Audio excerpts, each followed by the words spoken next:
নমস্কাৰ নিউজৰ বাতৰিলৈ স্বাগতম জনাই ষ্টুডিঅ'ৰ মজিয়াত মই দাস চাওক আজিৰ বাতৰি ঐতিহ্যমণ্ডিত মৰিয়নি ৰেলৱে হাইস্কুলৰ মহাৰজত জয়ন্তী উলহ-মালহেৰে উদযাপন কৰা হয় নিউজ নাৰে ৰিপৰ্ট যোৱা 22-23-24 ডিচেম্বৰ তাৰিখে তিনিদিনীয়াকৈ মৰিয়নিৰ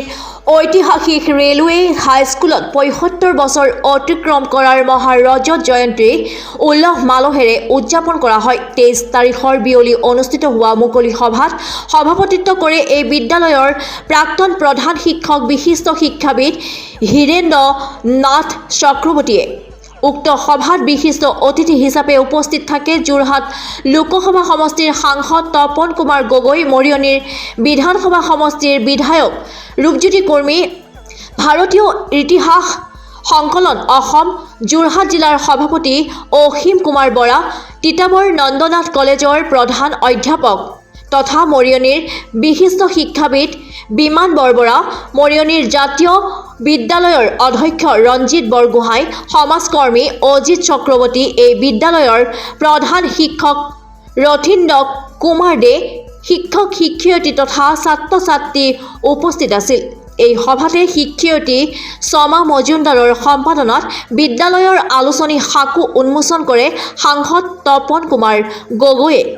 লগতে উন্মোচনী ভাষণত সাংসদগৰাকীয়ে এই সাকু আলোচনী প্ৰকাশ হোৱাটো মহাৰজত জয়ন্তীৰ অন্যতম প্ৰয়োজনীয় কাৰ্যসূচীৰ ভিতৰত পৰে বুলি ব্যক্ত কৰে তেখেতে নতুন শিক্ষা নীতিয়ে ছাত্ৰ ছাত্ৰীসকলক কেনেকৈ লাভান্বিত কৰিব তাক ব্যক্ত কৰে উপস্থিত ৰাজ্যক ভাৰতৰ প্ৰধানমন্ত্ৰী নৰেন্দ্ৰ মোদী ডাঙৰীয়াই ৰাজ্যৰ কল্যাণৰ বাবে হাতত লোৱা বিভিন্ন আঁচনিৰ বিষয়ে ব্যক্ত কৰে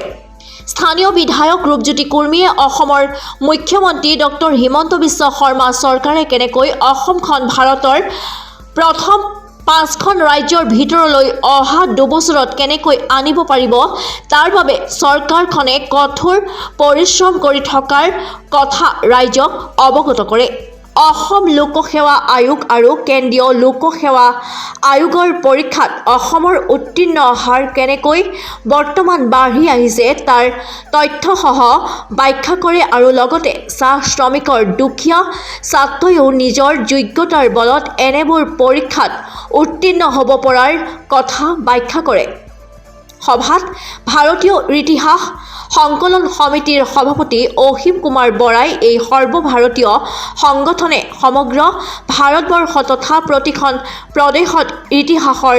ঘটনা উদ্ধাৰ তথা ইয়াৰ সংৰক্ষণৰ ওপৰত কিদৰে কাম কৰি আহিছে তাক ব্যক্ত কৰে ব্যুৰ ৰিপৰ্ট নিউজ নাও 24/7